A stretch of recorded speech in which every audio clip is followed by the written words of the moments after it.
Man, it's a cold world that we living in, man. It really is a cold world that we living in. That's for sure, man. Rest in peace to Robert Brooks. My prayers and my hearts go out to his family. His life was taken at the hands of several correctional officers, man. Beaten by corrections officers. Today, New York's Attorney General released body cam video. Disturbing body cam footage released on Friday shows correctional officers fatally beating inmate. These correctional officers, they took this man's life, man. They beat this man to a bloody pulp, man. It's the most brutal, inhumane, one of the most vicious attacks that I've ever witnessed, man. And the world had to witness this, man, you know? And hopefully there's a gift and a curse in that, because when will it stop, man? When will it stop? When will they stop being able to get away with, you know, this crime, this heartless behavior, this inhumane acts, man? It's like, it's brutal, man. You know, these correctional officers, yeah, they have a fairly tough job at hand, man. But you know what? They signed up for this, man. This is what they signed up for, and nowhere along those lines, man, should involve them being so willing and able and ready to you know, just abuse and torture any human, man. Like, oh man, look, if you got family, relatives, friends, whatever the case may be, that's incarcerated, man, keep them in your prayers. Reach out to them, man. You never know what they're going through, because you know, it's tough times that we living in. So, you know, this young man, Robert Brooks, he just lost his life, man, back in December 2024, just a few months ago. This inmate was serving a 12-year sentence. He was 9 years in to this sentence, for which, from my understanding, he was on his way coming home soon, man. You know, from my understanding, if you got a 12-year sentence, you had a violent offense. So, you know, you would serve 10 months to a year off of that sentence, which means he would have served 10 years. So he was 9 years in. He would have been on his way home to his family soon. You know, for whatever reason, this inmate was transferred to another facility back in December 9th, I think it was. And, you know, all this is captured on footage as well, man. You see, you know, the inmate arriving to the facility, you know, and upon arrival, this man, sorry, I don't even want to refer to him as an inmate, but, you know, Mr. Brooks, man, he already appeared to be hardly conscious, man. Disturbing body cam footage released on Friday shows correctional officers fatally beating inmate. He was, you know, beaten up pretty bad, and, you know, it's pretty unfortunate, man. With that body cam footage showed, man, I can't even bring myself to view the full entirety of it, because, man, it sends chills through my bones, man. It's like I can't even fathom, man, the heartless act. What's on these correctional officers' minds as they, you know, beating this man like this. You know, so anyway, this man arrived to the facility, man, which an attack began. These officers were kicking and brutally punching this man to the point where he lost consciousness and stuff, man. He was then transported to a local hospital, you know, where he was pronounced dead, man. He didn't make it. After the autopsy came out, you know, it was indicated that his death was in fact due to the vicious beating that he had taken. He suffered from many broken and fractured bones and damaged organs, and, you know, if you witness this footage, man, these officers, they were just committing this act as if it was just okay, man. Robert died of massive beating to his body, both externally and internally. It's just another day for them, man. They're so used to this type of behavior.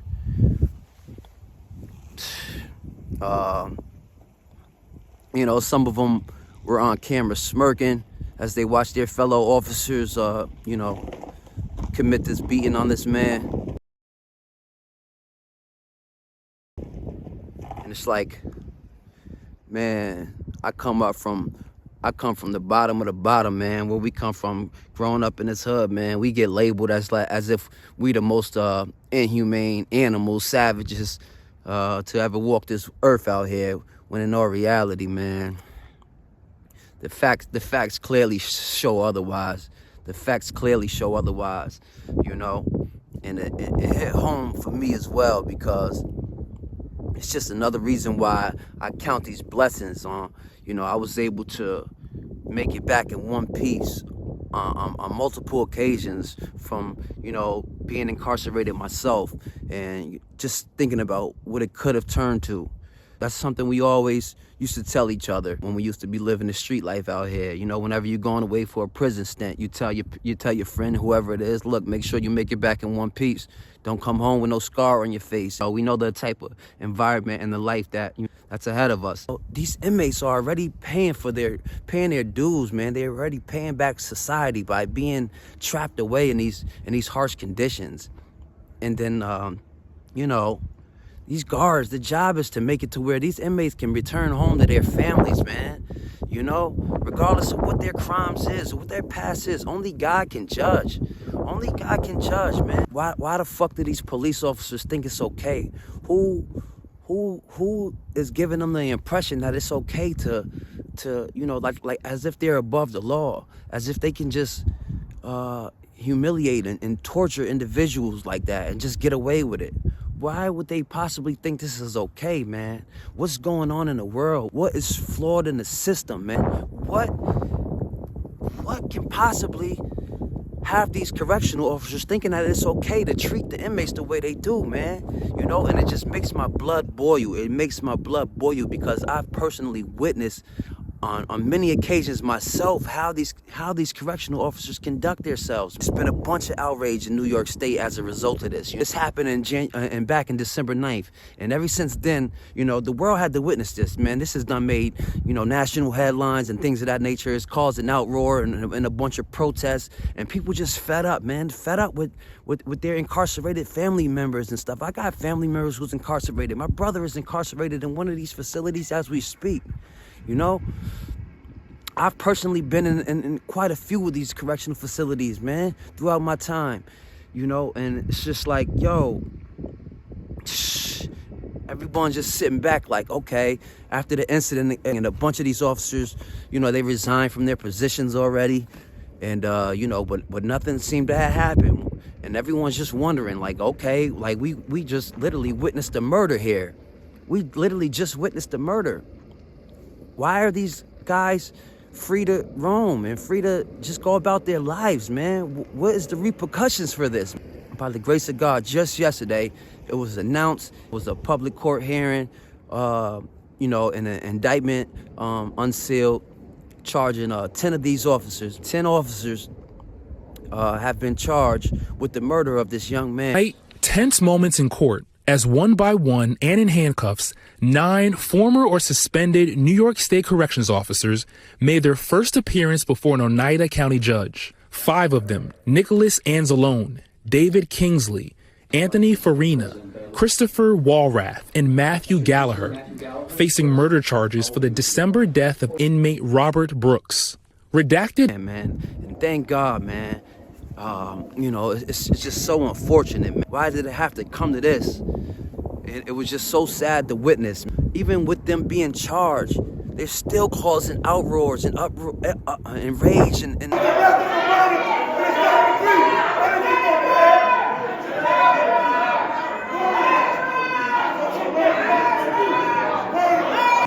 the peers and family members, because these officers were all charged with this man's death, but yet they were all given a bail right off the rip.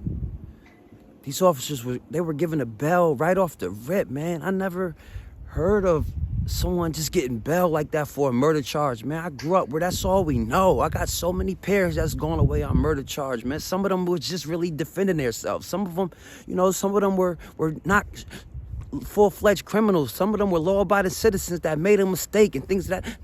None of these things ever got taken into account when it comes to us minorities, man. Why? How can they feel in their heart that, these guys deserve to be in the streets, man?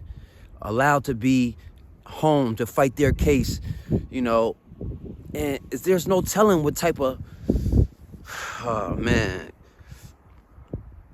Yo, it's sad, man. It's sad, man. I couldn't believe that those officers were granted a bail yesterday. They need to be sitting in prison, if you ask me.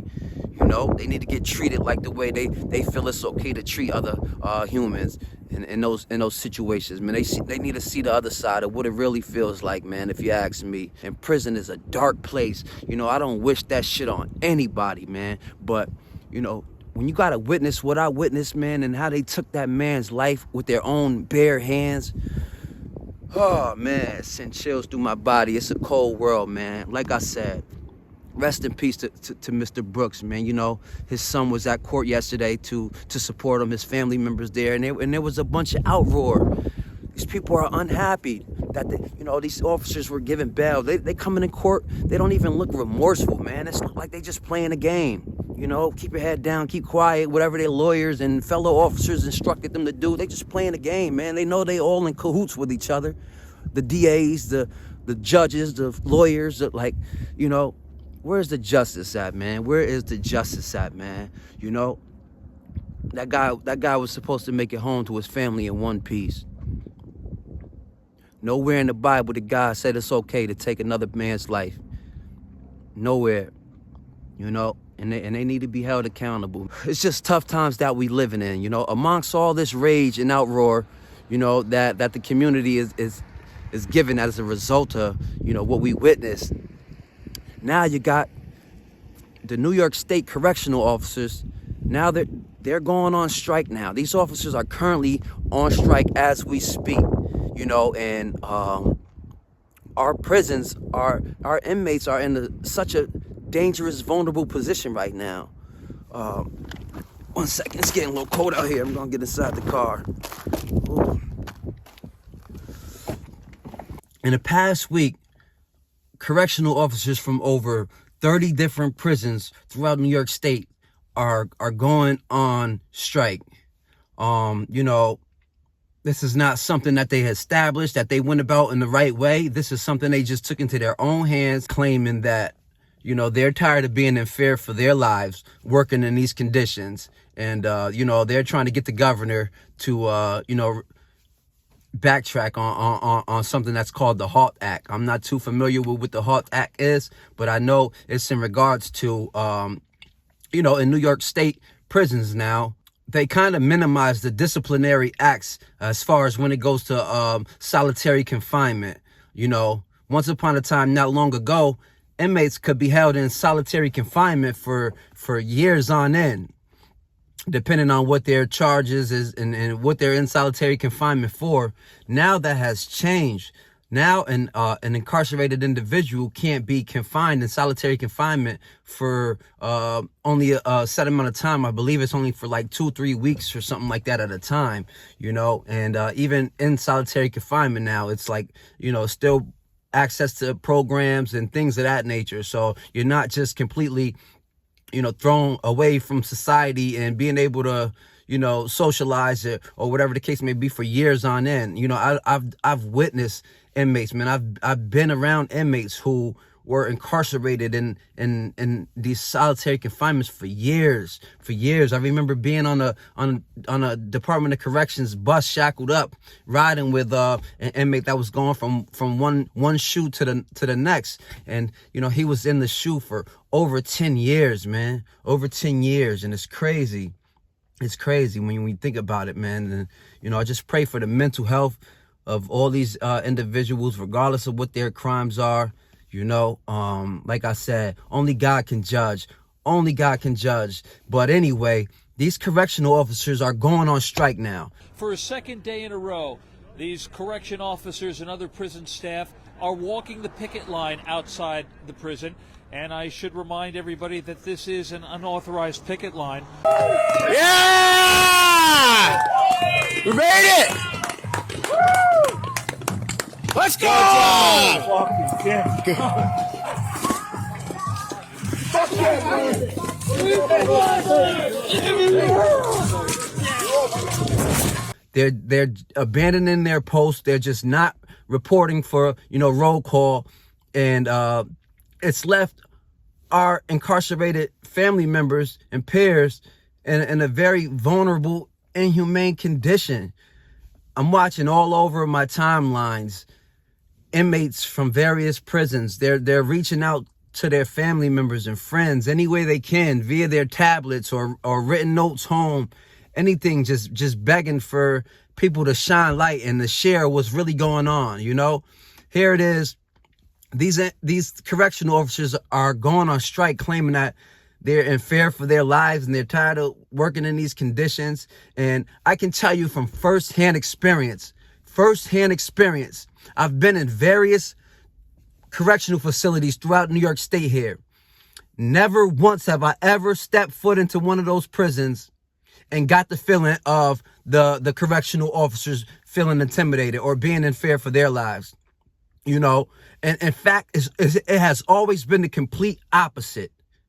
It has always been the complete opposite. You step foot in those prisons and the first thing they do is poke their chests out and let it be known that this is their house. They're not taking any type of bullshit and they will blatantly tell you flat out what they would do to you. And these are facts.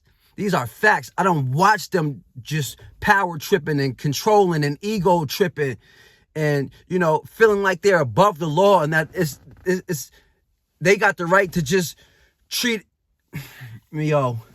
It really gets me worked up, man, speaking upon this.